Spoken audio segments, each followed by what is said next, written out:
ተጠባቂው ትንቅንቅ በኤምሬትስ ስቴዲየም ሁለቱ ስፔናዊ አሰልጣኞች ፍጥጫ፣ የመግለጫዎች ጋጋታና ዛቻ። ሰላም ውድ የሌጀንድ ስፖርት ቤተሰቦች በያላችሁበት እንደምን አላችሁልን? ይህ ሌጀንድ ስፖርት ነው። ይህንን ቻናል ላይክ፣ ሼር፣ ሰብስክራይብ በማድረግ አዳዲስና ታሪካዊ ስፖርታዊ መረጃዎች ይድረሷችሁ። መረጃዎቻችን ይቀጥላሉ።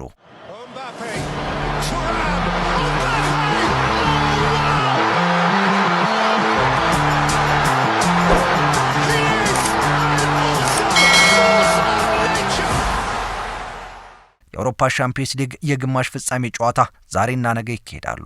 ዛሬ አርሰናል በሜዳው ከፓሪስ ሴን ጀርሜን ጋር የሚያደርገው ጨዋታ በእግር ኳስ አፍቃሪያን ዘንድ በጉጉት ይጠበቃል። ፒኤስጂ በአውሮፓ ውድድሮች ላይ ብዙ ጊዜ የተገናኘውና ያላሸነፈው ቡድን አርሰናል ነው። ቡድኖቹ ከዚህ በፊት በተገናኙባቸው 5 ጨዋታዎች አርሰናል አልተሸነፈም። አርሰናል በዚህ ውድድር ዓመት ቀደም ሲል በኤምሬትስ ስቴዲየም በተካሄደው የሊግ ምድብ ጨዋታ 2-0 በሆነ ውጤት ፓሪስ ሴን ጀርሜንን አሸንፏል። አንድ የእንግሊዝ ቡድን ብቻ በአንድ የውድድር ዓመት 2 ጊዜ ፓሪስ ሴን ጀርሜንን አሸንፏል።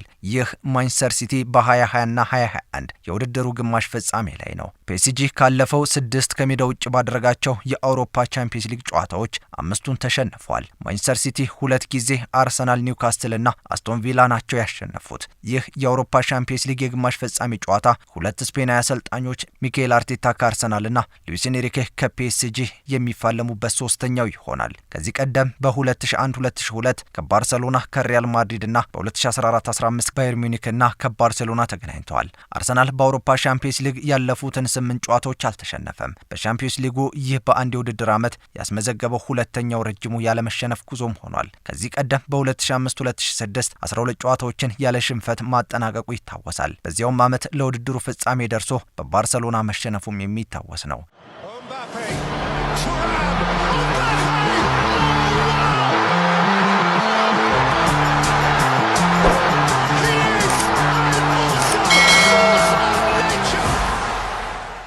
የዛሬው ጨዋታ ከታሪካዊ ግንኙነት አኳያ የአርሰናልና የፓሪስ ሴን ጀርሜን የአውሮፓ ሻምፒዮንስ ሊግ የግማሽ ፍጻሜ ጨዋታ ከፍተኛ ትኩረትን አግኝቷል። አርሰናል ያለመሸነፍ ጉዞና በውድድሩ ያስመዘገበው ውጤት እንዲሁም የፓሪስ ሴን ጀርሜን ከእንግሊዝ ቡድኖች ጋር ያለው ደካማ የሜዳ ውጭ ውጤት ጨዋታውን የበለጠ ተጠባቂ አድርጎታል። በተጨማሪም ሁለቱ ስፔናዊ አሰልጣኞች ሚኬል አርቴታና ሉዊስ ኤንሪኬ የሚያደርጉት ፍልሚያ ለጨዋታው ሌላኛው ገጸ በረከት ሆኗል። ሁለት የስፔን አሰልጣኞች ፊት ለፊት ሲፋለሙ ይህ 3ኛው የቻምፒዮንስ ሊግ የግማሽ ፍጻሜ ጨዋታ ነው። ካርሌ ሬክሳች ባርሰሎናን እየመሩ ከሪያል ማድሪዱ ከቪንሴንቴ ዴል ቦስኬ ጋር በ2001-2002 እና ፔፕ ጋርዲዮላ ባየር ሚዩኒክን እየመሩ ከባርሰሎናው ከሉዊስ ኤንሪኬ ጋር ተገናኝተው ነበር በ2014-15። እነዚህ የቀደሙት 2 አጋጣሚዎች ናቸው። አሁን ደግሞ ሁለቱ ስፔናዊ አሰልጣኞች ፊት ለፊት ተፋጠዋል። ኦፕታ ሱፐር ኮምፒውተር አርሰናል 44.8 የማሸነፍ እድል አለው ብሏል። በአንጻሩ ደግሞ ተጋጣሚው ፒኤስጂ 29.4 በመቶ ብቻ ነው የማሸነፍ እድል ያለው ሲል ቅድመ ግምቱን አስቀምጧል። ቡካዮ ሳካና ኦስማን ዴምቤሌ ሊፎካከሩ ደጋፊዎቻቸውን ቀልብ መሳቡን ቀጥለውበታል። ይህ የሁለቱ ቡድኖች ትንቅንቅ ክፍል 1 በኤምሬትስ ምሽት 4 ሰዓት ላይ ይካሄዳል። ክፍል 2 ከሳምንት በኋላ ፈረንሳይ ላይ ይጠበቃል።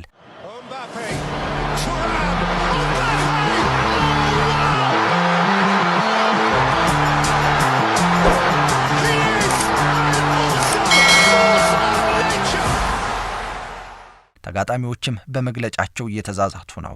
የመድፎ አለቃ ሚኬል አርቴታ ሪያል ማድሪድን በሜዳውም ከሜዳውም ውጪ አሸንፈናል፣ እኛ ማንንም ማሸነፍ እንችላለን ብለዋል። እኛ እዚህ ቦታ ላይ የተገኘ ነው ደጋፊዎቻችንን ለማስደሰት ነው፣ ታሪክም ለመስራት ነው። ይህንን ለማድረግ ደግሞ በጣም ተቃርበናል። እኛ ይህንን ወርቃማ ዕድል ተጠቅመን ታሪክ ለመስራት ዝግጁ ነን ብለዋል። ደክላን ራይስ በበኩሉ የውድድር ዓመቱ ሲጀመር ጀምሮ በዚህ ዓመት የቻምፒዮንስ ሊግ ዋንጫ እንደምናሸንፍ ትልቅ እምነት ውስጣችን ነበር። አሁን ወደ መጨረሻው እየተቃረብን እንገኛለን። ይህንን ህልማችንን ለማሳካት ቆርጠን ተነስተናል። የሚያቆመን የለም ሲል ዝቷል። ማርቲኔሊ ስለ ጨዋታው እንዲህ አለ። የዛሬው ጨዋታ ትልቅና አዝናኝ ጨዋታ ይሆናል። እኛ በእውነት በራስ መተማመን አለን። የተሻለ ቡድን እንደምንሆንም እርግጠኞች ነን። በእርግጥ የምንገጥመው ፒኤስጂን ነው። በጣም ጥሩ ተጫዋቾች ያሉት ቡድን ነው ብሏል። ብዙ ነገራቸው ጥሩ ጎን ያላቸው ቡድን ናቸው። ነገር ግን እኛ አርሰናሎች ነን፣ በራሳችን ትልቅ እምነት ያለን፣ ራሳችንን እናምነዋለን፣ ማንንም የማሸነፍ አቅም አለን ሲል እርግጠኛ ሆኖ ተናግሯል። ለፒኤስጂ ትልቅ ክብር አለን። ለዛሬው ጨዋታ በሜዳችን እነሱን ለማሸነፍ ዝግጁ ነን። ሁላችንም በጨዋታው አቅማችን የፈቀደውን ነገር ሁሉ ለማድረግ ተዘጋጅተናል ሲል ተናግሯል። ግብ ጠባቂው ዴቪድ ራያ ስለ ፒኤስጂ በሰጠው አስተያየት ፒኤስጂ ከአስቶን ቪላ ጋር በቪላ ፓርክ ያደረጉት የመልስ ጨዋታ ለእነሱ ገሃነም ነበር ብዬ አስባለሁ። ያ ጨዋታ ፍጹም ከብዷቸው ነበር ብሏል። በእርግጥም ከፒኤስጂ ጋር በምድብ ጨዋታ ተጫውተናል። እናም እነሱ በምድብ ጨዋታ ከነበሩበት ብቃት አሁን የተለየ ቡድን ያላቸው ይመስለኛል። ፒኤስጂዎች ተጋጣሚን ለማስጨነቅና ለመጫን ሁሉም በአንድ ላይ ሜዳ ላይ ይሮጣሉ ብሏል። ሉዊስ ኤንሪኬን በስፔን ብሔራዊ ቡድን አውቀዋለሁ። እናም እሱ በተጫዋቾቹ ላይ እንዴት ተጋጣሚን ተጭነው እንዴት መጫወት እንዳለባቸውና እንዴት እንደሚጫኑ ሲያሰለጥን እንደዚህ ያሉ ነገሮችን ብሔራዊ ቡድን ሳለ አውቀዋለሁ ሲል ተናግሯል። ነገር ግን በቪላ ፓርክ በነበረው ጨዋታ እንዴት እንደተቸገሩ ተመልክቻለሁ። ለምሳሌ አስቶን ቪላን ሲገጥሙና ከኛ ጋር ሲጫወቱ በሁለቱ መካከል ትልቅ ልዩነት ነበር ብሏል ዴቪድ ራያ። እናም ሁለቱም በአንድ ጊዜ ተጭነው ለመጫወት ይሮጣሉ። የሚገርመው ደግሞ ውጤቱ ምን ሊያመጣ እንደሚችል እንኳን ሁለቱም ግድ የላቸውም ነው ያለው። ስንት ደቂቃ እንደዚህ መጫወት እንዳለባቸው አልተረዱም። ውጤቱ ከእጃቸው ሊወጣ ተቃርቦ ነበርም ብሏል። እንደዛም ሆኖ አሁን በተመሳሳይ መንገድ ላይ ይጫወታሉ። እንደዚህ የተጫወቱበት መንገድ የተለመደ ነው ብዬ አስባለሁ። ከምድብ ጨዋታ ጀምሮ እስካሁን የመጡበት መንገድ ድረስ በጣም እያደገ ያለ በዚህ መንገድም የመጣ ነው ብሏል።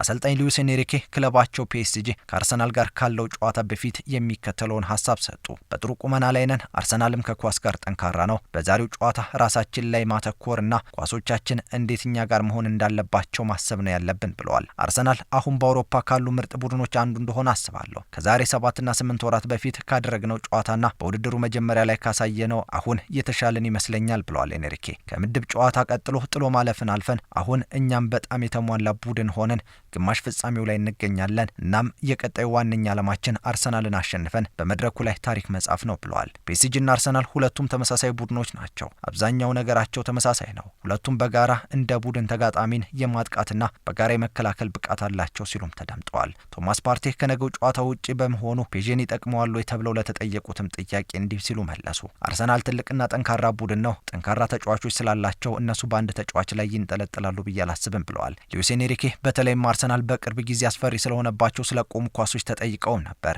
እኔ በፊፋ የታወቀ አሰልጣኝነት ፍቃድ አለኝ። ሁሉንም ነገር ሳልሰራ እንዴት የአሰልጣኝነት ፍቃድ አገኛለሁ ሲሉም ተሳልቀዋል። እንደ አሰልጣኝ በሁሉም የጨዋታ ዘርፍ ተጫዋቾችን እሰራለሁ፣ በሁሉም ዘርፍ አሰለጥናለሁ ብለዋል። ከዛሬው ጨዋታ በፊት የፔዦ ኮከብ ቪቲኒያ ከጋዜጠኞች ጋር በነበረው ቆይታ በአሁኑ ሰዓት በከፍተኛ ብቃት እየተጫወትኩ እንዳልሆን አስባለሁ።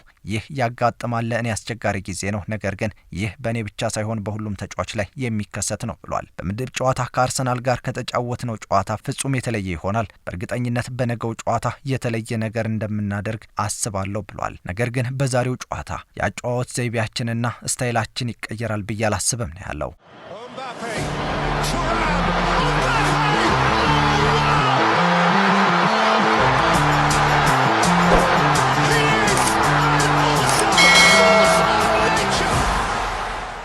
አሁን ደግሞ ስለ ቻምፒዮንስ ሊግና አስገራሚ ክስተቶች እንንገራቸው። ሁልጊዜም ጳጳስ ሕይወቱ ባለፈ ቁጥር የእንግሊዝ ፕሪሚየር ሊግ ክለቦች የቻምፒዮንስ ሊግ ዋንጫን አንስተዋል። ፖፕ ጆን ፖል በ1978 ሕይወታቸው ሲያልፍ ኖቲንጋም ፎረስት የቻምፒዮንስ ሊጉ ዋንጫን ማሸነፍ ችሎም ነበር። ፖፕ ጆን ሁለተኛ 2005 ሕይወታቸው ሲያልፍ ሊቨርፑል የቻምፒዮንስ ሊግ ዋንጫውን አንስቷል። 16ኛው ፖፕ ቤኔዲክት በ2022 ሕይወታቸው ሲያልፍ ደግሞ ማንቸስተር ሲቲ የአውሮፓ ቻምፒዮንስ ሊግ ዋንጫን አሸናፊ ሆኗል። ፖፕ ፍራንሲስ ደግሞ ከሰሞኑ ሕይወታቸው አልፏል። ምናልባትም የእንግሊዙ ክለብ አርሰናል ይህንን ዋንጫ ያሸንፍ ይሆን? የሚታይ ይሆናል። ይህ ሌጀንድ ስፖርት ነው። ጥንቅራችን አበቃ። ይህንን ቻናል ላይክ፣ ሼር፣ ሰብስክራይብ በማድረግ አዳዲስና ታሪካዊ ስፖርታዊ መረጃዎች ይድረሷችሁ። ቸር ቆዩልን።